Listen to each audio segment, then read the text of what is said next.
everyone. What's going on? This is Mr. Riley coming to you live from the West Coast, the West Coast, the West Side.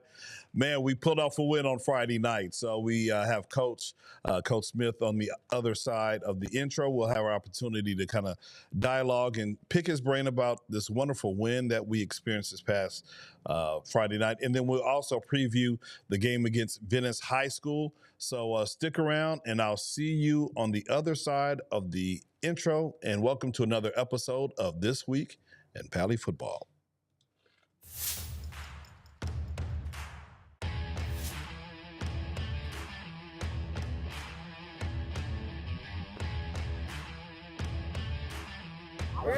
Hey, win on me, win on three, ready, 1, 2, 3. Win! Oh, yeah!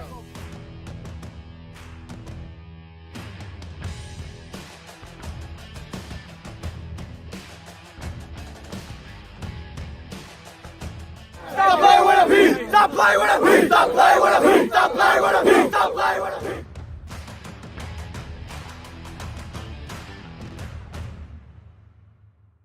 Some call it the gridiron. Nice run, way to skim it. Others, 100 yards of pain. Too much! We just like to call it football. Football. With Facebook James. Football, baby. That's right, you guys. Football, baby. Happy Monday evening. Hopefully everyone is doing well wherever you're watching from. If you're here watching the live, go ahead and drop some comments so that way we know that you're watching and watching the live feed. And then if you happen to watch the broadcast a little bit later, you can go ahead and drop a hashtag replay squad just so that we know that you watch the replay. So again, happy Monday, man. We are so geeked up and fired up about our win this past Friday night against Westchester. And like I said, it was a good game, and it might be for the Western League Championship. So the boys played very, very hard, very well. 42-34 was the final score. Pali was able to score 28 points in the first half, and then 7 points in the third and 7 points in the fourth. But then they it kind of got a little close because Westchester, they scored 14 points in the first half and then 20 points in the fourth quarter. So they were trying to come back and, make their presence known, but our defense was able to step up, get the win. There were some tired boys after that game being on the field a lot of minutes. And so let's go ahead and bring in Coach Smith. And here we go. What's going on, Coach Smith? How you doing? Doing good. How are you tonight? I'm doing well, man.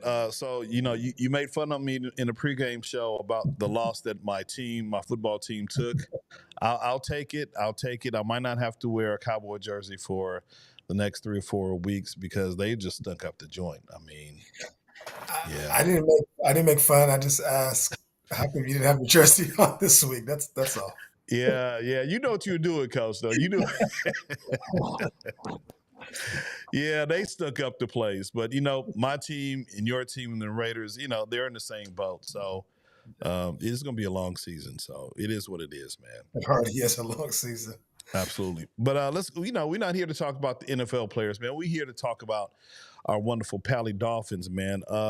So 42-34, did you think the score was going to be this high against this Westchester football squad? I knew we could score that many points against them. I didn't think they would score as many points as they did against us. But like you said, I mean, our boys were tired. Our defense was on the field, man, pretty much 11 minutes in the first quarter. We only ran 3 plays in the first quarter, and then our defense was on the rest of the time. So, they were really tired. But it's nothing new, to be honest with you. Our offense, we either score fast or we 3 and out, and then the defense is on the field a long time. So, the defense just honestly did what they usually do. Yeah, I had before the game, I kind of looked at getting max preps, and I use that as kind of just a good example of where the teams are. And so I know that it was going to be a very close game. Westchester averaging 34.3 yards. We were averaging 34.8. So I knew it was going to be, in terms of point wise, I knew it was going to be a close game. Fortunately enough, we were able to get more points than they did, but they tried to sneak back in there. And just looking at some of the box scores and some of the stats, man, we talked about total plays. To your point, we had 49 plays. They had 73. First downs, we had 19. They had 23. Penalties, I think, we could, penalties was a big factor as well. Yardage, and then definitely the time of possession. They were right at 32 minutes. We were right at 13 minutes. I know you said our boys were tired because, you just think about it. That just meant our boys defensively were on the field for 32 minutes and our offense was on the field for 13 minutes. So you talk about being tired, especially in that fourth quarter, but they had enough stamina to hold them off and do what they needed to do. So, again, hats off to your game planning. And, hopefully we can continue to, put some more points on the board. And one of the viewers even said, unlike Fairfax, our team was ready to score, and it was not like watching paint dry. It was a wonderful, explosive game. A lot of wonderful plays by, some of our standout players. So, just a good win, and I think it's, going to help propel us as we continue in the Western League for the next three games. Right. Yeah, definitely. It was a total difference from Fairfax to Westchester. Obviously, the field conditions helped that. But I also thought our game plan was a lot more solid this week than Fairfax. We really were more detail oriented on both sides of the ball. As you can see, the offense is moving; it was fluid. Really, the only times we didn't, well, not the only times, but what hurt us from scoring a lot of times was the holding penalties. In the red zone, and that took almost, I think, 14 or 21 points off the board. We could have easily scored another. We could have had 56 points or almost 63 points if that doesn't happen. So, as soon as once we clean that up and eliminate the penalties, our offense can just really score at any time. So we would just keep working at it.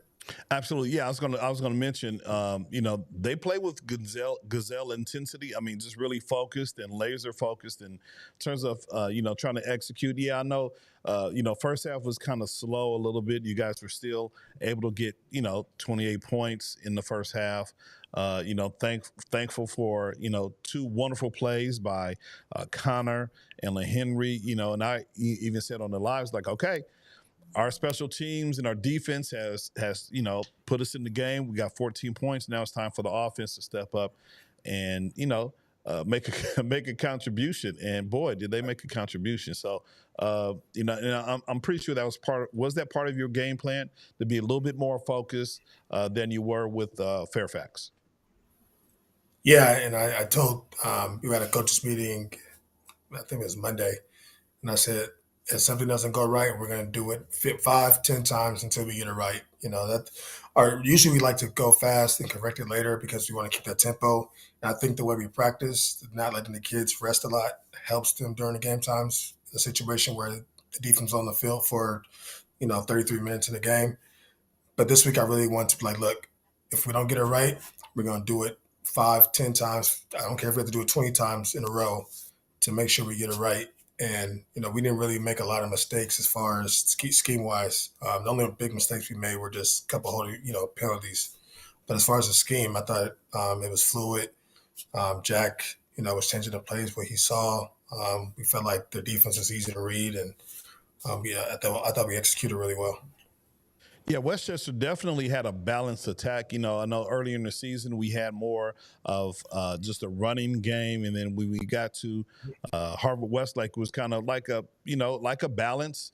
And then even last week, I thought it was going to be a gunslinging show, but it wasn't because they couldn't they couldn't connect with the passes.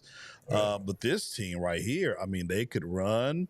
And again, they had long, time of possession. And then, to your point about the penalties, man, 149 yards with 14 penalties is a lot. And then even some of the viewers, again, on the live were saying, okay, we're playing for the second week in a row, we're playing against the team and and the refs. And so, Hopefully the boys will continue. Now, how do you begin to fix some of those penalties, during the game so that they don't have as many? Now, we know high school football, they're going to have some kind of penalties, but 49, I think both you and I can agree that's a little bit too excessive for high school boys. Yeah, we try to practice. Jack's a scrambler, so it's really hard for the linemen to one hold blocks for that long, and two, when he's scrambling, obviously the offensive line's not seeing where he's going, and then once the defensive line sees him and breaks away, they want to reach, and they just have the holding come. So we just have to keep practicing. And I told him in the game, once that guy goes away from you, you can't get inside of him, just let him go. I think we're fast enough, and Jack's fast enough to get away from D lineman. Just once he goes and you can't get him, you can't see his front of his jersey, let him go, and I think that eliminates a lot of the penalties. So, we just keep harping on it, we keep practicing it. We watch, film and see what they're doing wrong, and hopefully, we can correct it from game to game. Absolutely. And since we're talking about the O-line, you were missing one of your pieces, Big Cole, number 77. And I was like, Cole, what you're not supposed to be in civvies. You're supposed to be Facebook James, I'm out this week, but I should be back next week. But, the boys, his fill-ins, next man up, they filled in and did what they were supposed to do. And he talked about Jack. I mean, Jack had some crazy, stupid plays. I mean, to end the first half, and I have to ask you, that play at the end of the first half, those two plays, really. The one that was called back, I mean, that was a super nice pass from Jack to King Demetrius, and then the follow-up. he scrambled to his right, and it almost looked like a Patrick Mahomes pass. Max was just wide open. Was that a design play, Coach? Have you been practicing that? No, well, we don't practice it. It wasn't designed. Obviously, he made a play. The point of going empty on that play was designed. I wanted to obviously create space, get speed on the field, and honestly, if we could get a catch, I told Jack, I was like, just get the ball into the guy's hands, let him make a play. We have speed on the field. Now, after he said hike, that was all Jack. He scrambled. I thought he was just throwing the ball away. I didn't see Max. I don't know how he saw Max, and he looked like he just kind of turned his head and just threw the ball in the air. I was in my head. I'm like, what are you doing? And then I heard the crowd screaming, and then I saw Max. I'm like, oh, wait a minute. And then that's the fastest I've ever seen Max run. He was determined to get in the end zone. So it was a great play all the way around. Jack makes amazing plays with his feet. We do work on scramble drill, once or twice a week. So we do practice those type of situations. But like I said, that was him making that play by himself. Yeah, no, that was a crazy, crazy play. I mean, again, you had to play right before that. King Demetrius caught a touchdown pass. It was called back because of a holding or a penalty. And then for him to go right back again and throw, for me, across the body, which is very hard to do for a skilled player and for, Jack's been playing a while. I know he has, he's been coached, but still just anyone, that's hard to throw, you're scrambling right and to throw across your body left. And then for Max, when I saw it on Max Preps, I mean, it was just like the Red Sea was kind of opened up. And, he just scrambled and ran all the way to the end zone. So that was super, super dope. And then, to begin the game, let's go back at the beginning of the game because that was, when Connor, I guess that was maybe the second or third play of the game. Got the pick six, man. What was your reaction and, to his pick six? And we're going to have Connor speak to that and what he saw. But, kind of what did you see? Did you see the play developed? Give us your thoughts, Coach. Yeah, I mean, that literally turned the game around. They took the opening kickoff and almost returned it. And you could kind of just see, feel the wind out of everybody's, body just go away. It's like, oh, my gosh, here we go. Luckily, they got the 15-yard penalty, and it kind of took them back. So it was kind of like, okay, we're fine now. And then when he took that, pick six to the house, that's when I was like, okay, we're fine. We got this. And I feel like it really changed the momentum of the game, and I don't know how the game would have went if we don't get that play. Like I said, they were, they got that big return. They were feeling confident. Um, the run game was good, and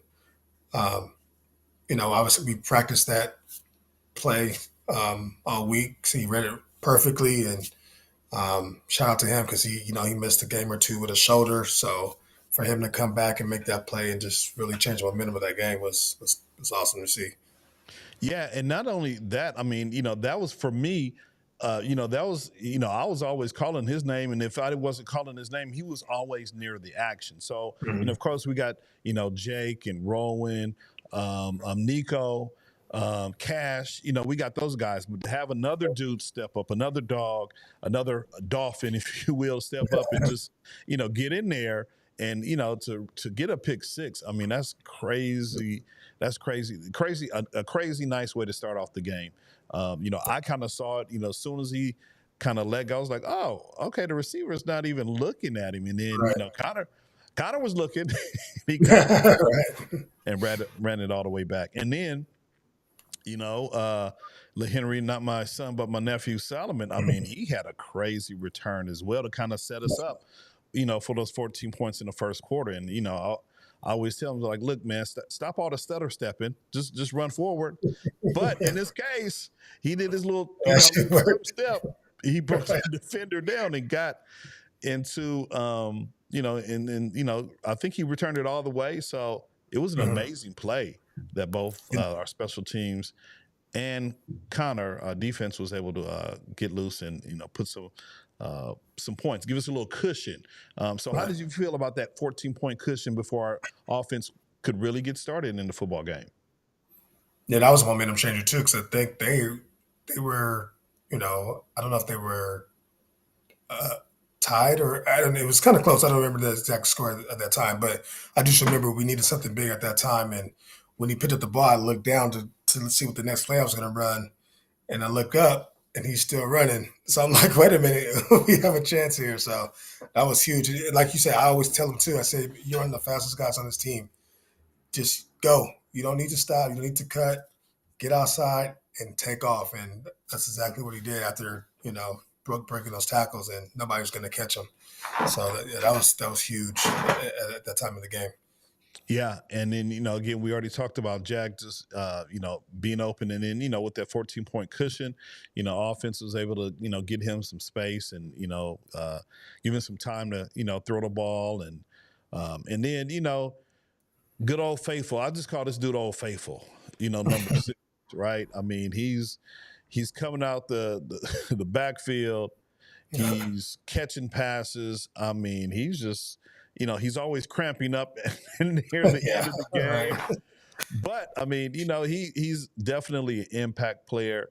Again, man, just kind of talk about his contribution to the win that we had against Westchester, and just the impact that he's had, on your team as well. Yeah, well, I can always tell I can always tell when they give him the ball because he's angry, and when he's angry, he runs angry, and he makes plays. So when he comes off the sideline and he throws his little tantrum, I'm like, okay, he needs the ball because that's when he's at his best. But he scored on I think it was the first half. He scored on the long touchdown pass, so we could put him in the slot, throwing the ball. We could put him in the backfield. He runs between tackles. That last drive was all him. We wanted to really run the clock out. We gave him the ball. It was 3rd and long, and I knew they were going to blitz.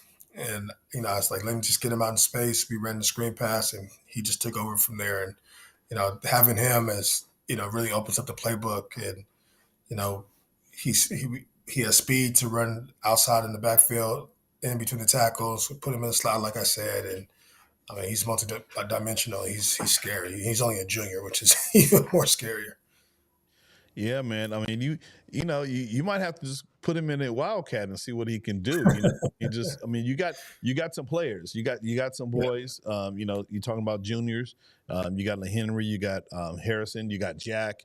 You have a number of guys who could you could really begin to kind of shape. Not only put in some plays for the rest of this season, but you think about spring ball and then, next season as well. So, you're going to have some options, Coach. And so it's going to be a wonderful time to see what they're able to do and how well they're able to do it. So let's kind of look at some of some of the stats, and I'll bring you in so that you can see what I see. Okay, there you go. So hopefully you can see that, Coach. So we're looking at Westchester passing. We're talking about the time of possession on the field. I mean, 387 yards.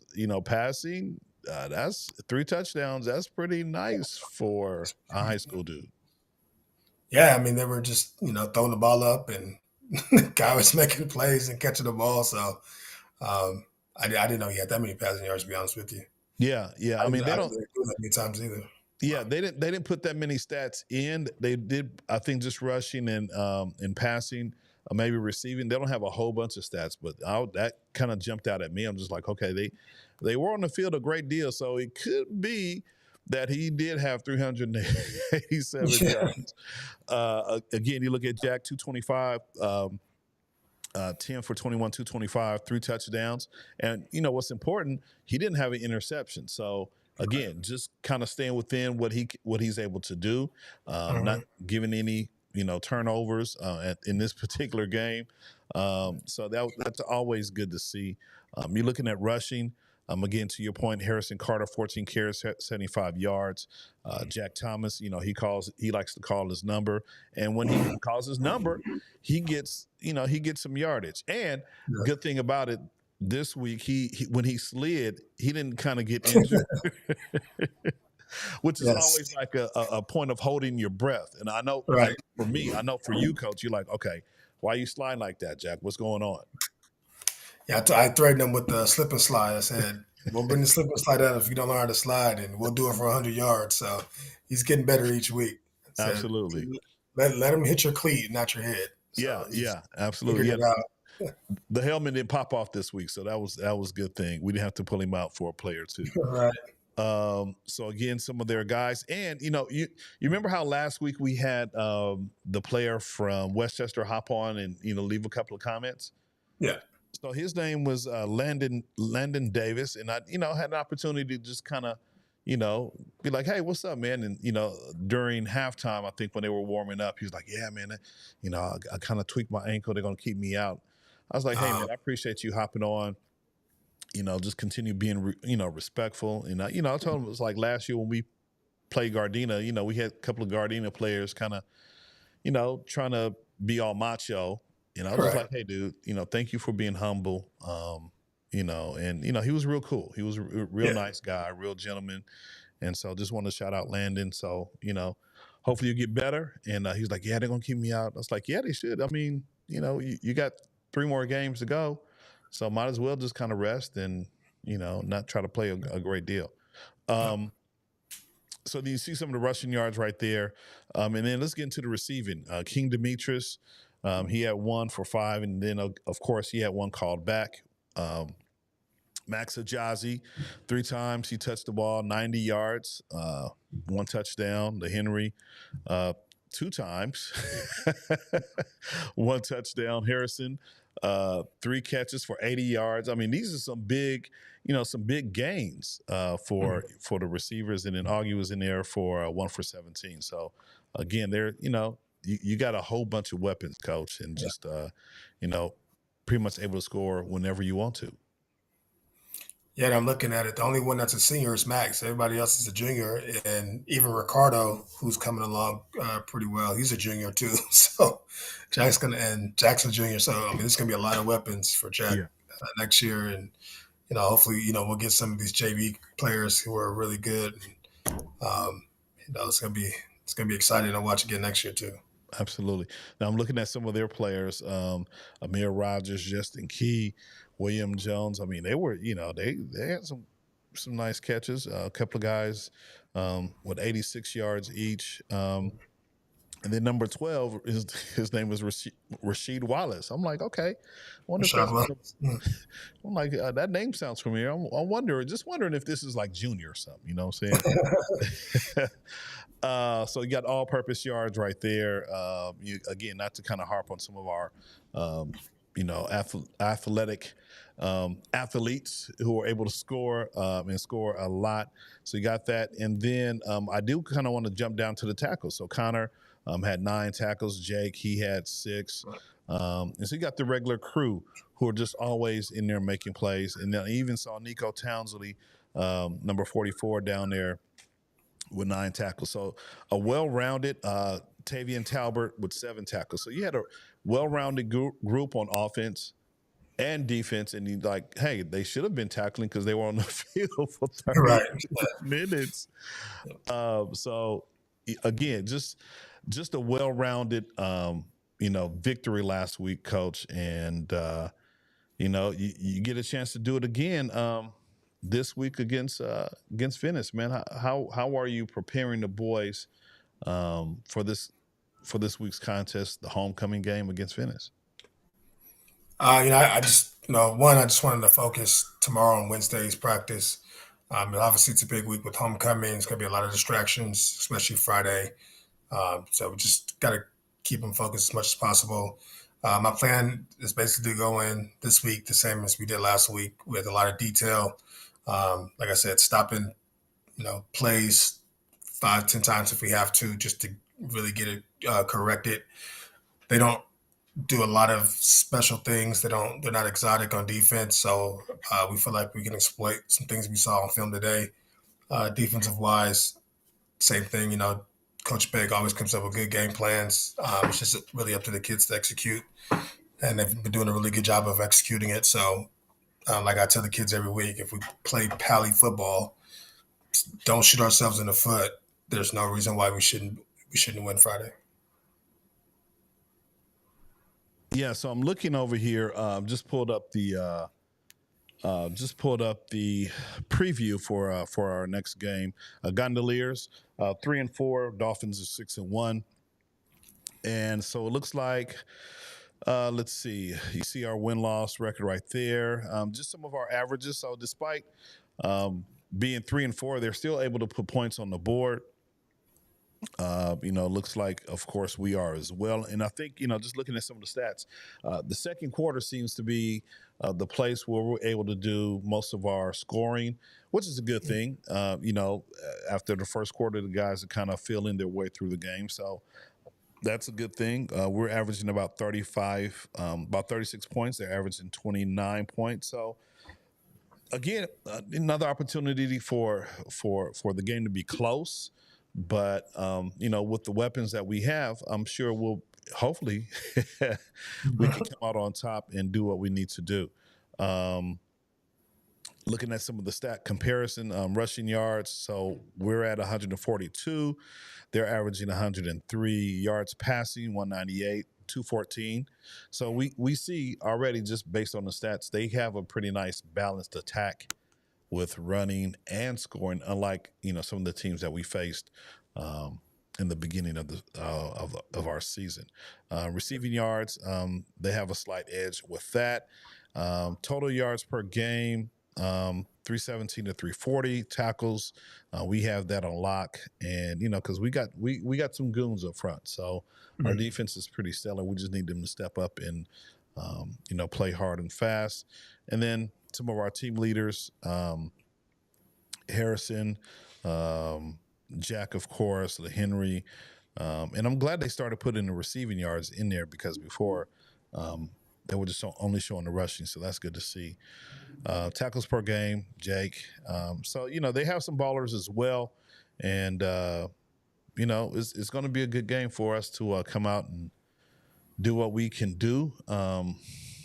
Flex our muscle. And would you say this is an important win that the Dolphins have to win? Yeah, definitely. I mean, to me, every game is important to win. This one is, it's just there's more at stake. Obviously, it's a rivalry game. Then this is always played as tough. Doesn't matter what the records are. It's always going to be a good game. we feel like we can win our last two games after Venice. So if we get this one, obviously it'll give us a boost and a little bit more confidence going into the last 2 weeks. So it's definitely a important game. Now, I know there's rankings, and what I used to do is put up the city rankings for our squad at least once a week. I'm not too sure where we are. Does the city ranking play? Do you think about that as we kind of move? Get away from the middle of the season, and we kind of down those last few games, 3 games. In fact, this week against Venice. Next week we're playing Uni, and then I think our final game is against Hamilton. So, do you kind of do you reflect on the city rankings, or you just worried about your team playing the best ball that they're able to play? I don't. To be honest, I look at them just because I just see what people are saying, and it's just to be honest with you, entertainment for me. It's just like watching your college team where they're ranked. Last year we were ranked all season long, I think around 8 or 9, and then we didn't even play against Uni, and we got bumped up to 6. So at this point of the season, it doesn't really matter.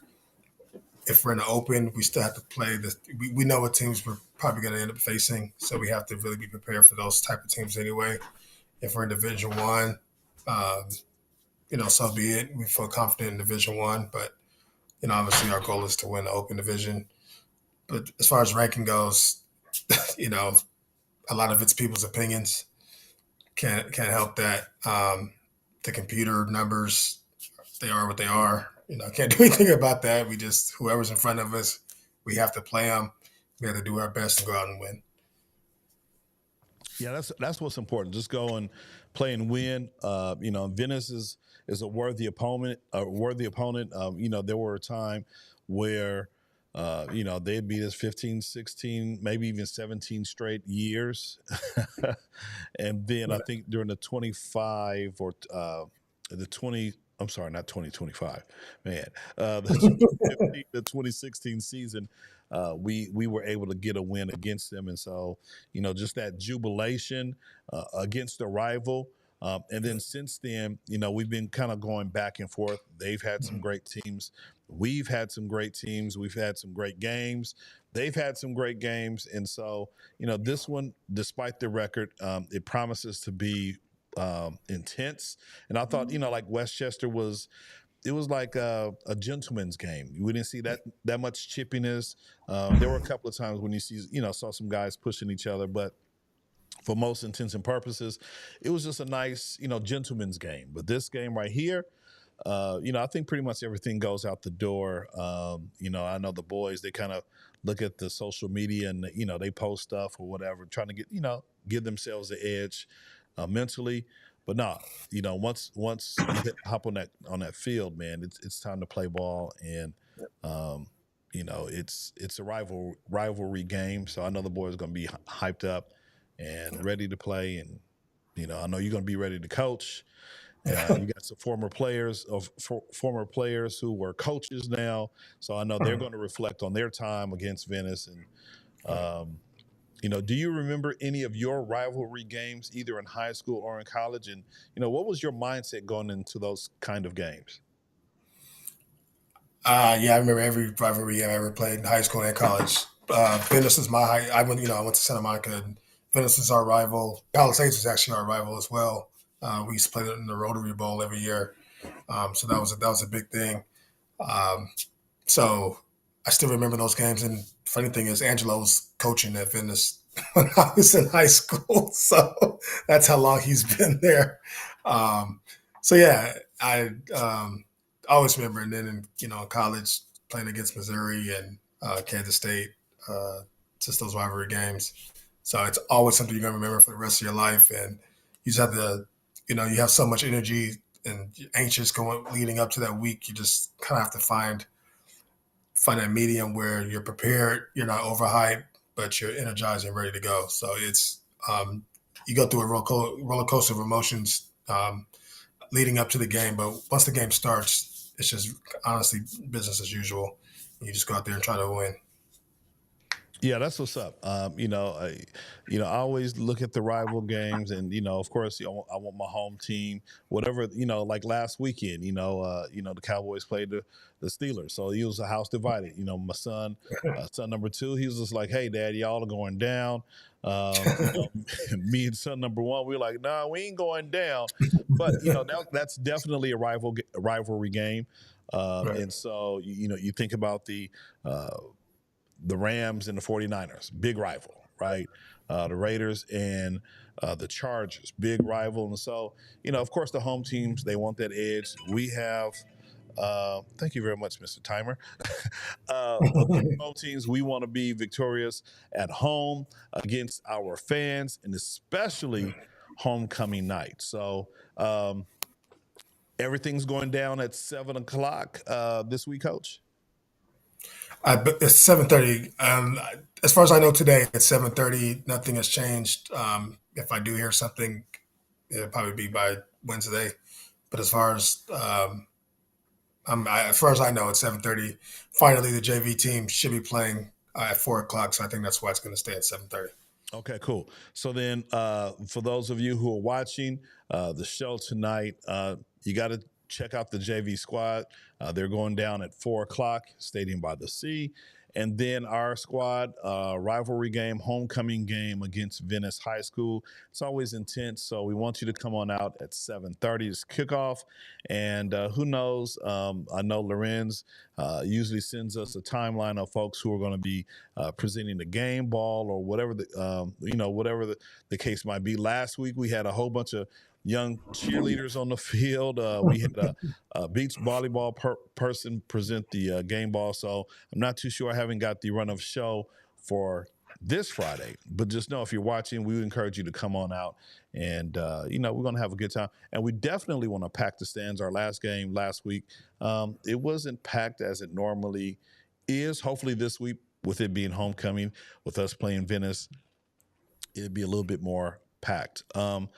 Before you go, Coach, I want to give you the last word, and then I have not forgotten about the video. So I'll give you the last word, Coach, and then we'll have Connor and LaHenry, and then also a surprise guest interviewer hop in, and we'll close up the show with that. So, Coach, give us last words as we move into the homecoming week, rivalry week against Venice. Yeah, I always continue to thank everybody that comes out and supports us, family, you guys, fans, parents. I think this week is going to be really special. I think it's going to be packed. Homecoming. I know the teachers are doing a tailgate before the game in the quad, and then they're going to be invited to sit on in their chairs on the sideline. So it's going to be a packed stadium.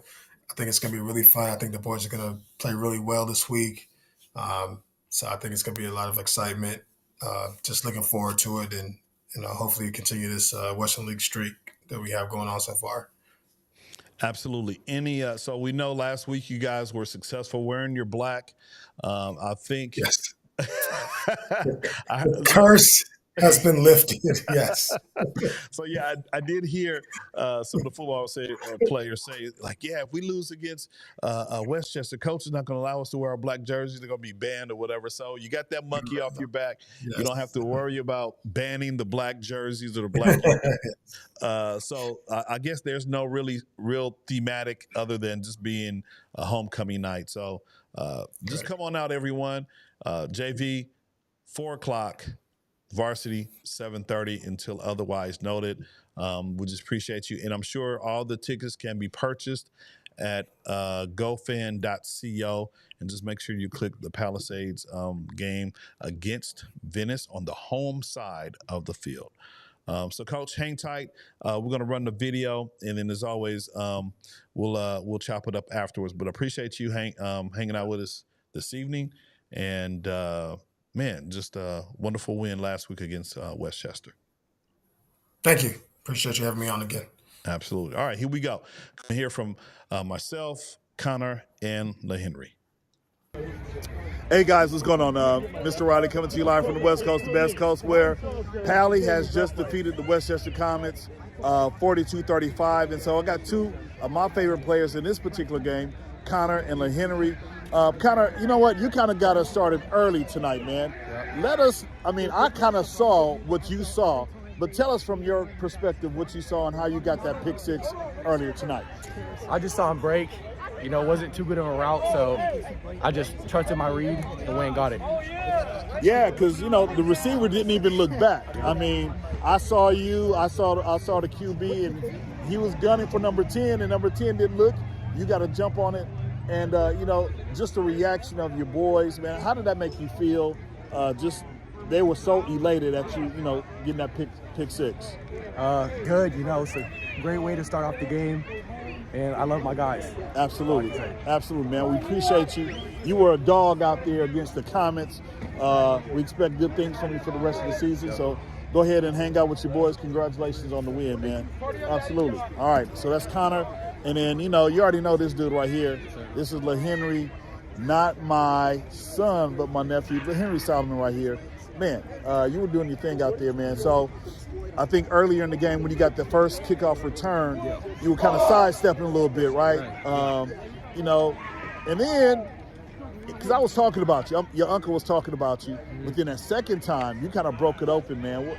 How did you get open? Because I thought you were tackled. I mean, how did you do it, sir? So, I didn't see anything, and he kind of grabbed my ankle. I was going to go down, but I looked at my dad. I saw that if I got tackled by my ankle, then I wouldn't be able to hear for the car ride. So I just made sure I broke that tackle. I let the dude lead me to where I was going and just broke through. Absolutely. It's a blessing. And then I think you caught a touchdown pass later on in the second quarter. How did you break free? What did you see on the defender that allowed you to kind of get open and get that touchdown? That's all credit to King. It was Cyclone Souza, Will slang concept. King hit both of our guys, so I was wide open. All I had to do was make a great catch. It was a perfectly sound ball. It's just a blessing by my teammates. I literally just made the play. Absolutely. Oh, no, and it was a good play. And then, I want to talk about your boy Harrison. He kind of put the team on his shoulders tonight. Just doing everything, coming out the backfield, running. Just talk about his contribution to the football game tonight and just his importance to the Pali football team. Dude, he's a stud. Seeing how he works hard every day, seeing when he gets mad, he just gets in the zone. He just breaks 1,000 tackles over and over and over again. Something I don't expect from him. I play with him for 3 years now, so I've witnessed it at hand. You see plays, you're just like, that's insane. Harrison is the definition of a dog. I couldn't ask for a better friend or a better running back than his. He makes plays, and he's the reason we won tonight. So absolutely. Can I interview my cousin real quick? Absolutely. Okay, so this is the O-line coach, so he wants to hop in. Go ahead and ask him a question. LaHenry Solomon, how does it feel to be one of the leading receivers in the city section? It's just a blessing. My quarterback made great throws for me. I'm working on it. Just all glory to God. I just got to keep getting better. Okay. Now, do you have any goals for this season? Not specifically. No, I just want to just get D1, just put the team on my back, help the team in any way as possible. I don't have any specific goals. I would like to hit 1,000 receiving yards if that's possible, if God allows me to. But other than that, no, not really, as long as we win the game. Okay. Well, I'm glad that you're on the field with us. I'm glad you're my little cousin. Thank you. Man, I'm glad you're one hell of a receiver, man. It's an honor to be with this guy right here. This guy, yeah, that was my big boy. So, showing love to his cousin. Hey, man, congratulations. Celebrate the win. You got Venice next week, man. So go ahead and prepare. Celebrate tonight, but get back to the grind tomorrow. So appreciate your hustle on the field. Continue good work, and we'll see you next week. Yes, sir. All right.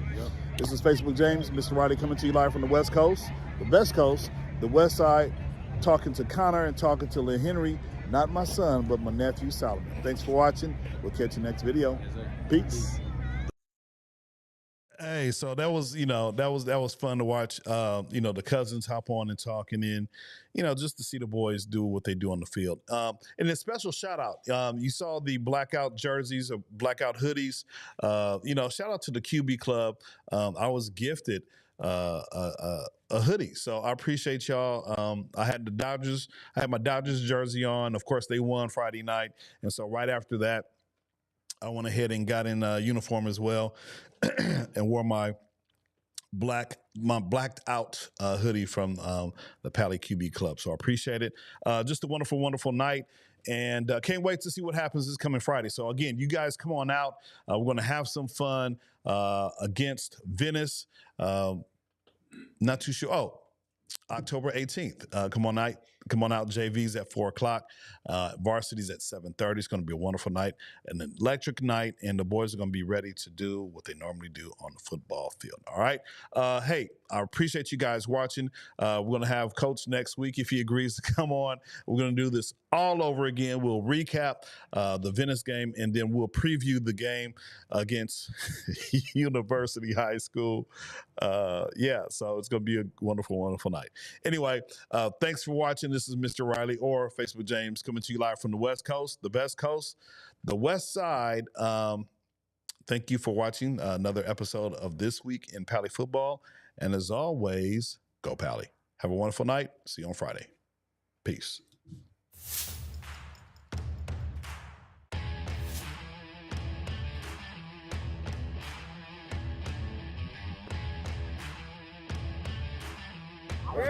Hey, win on me, win on three, ready, 1, 2, 3. Win! Yeah!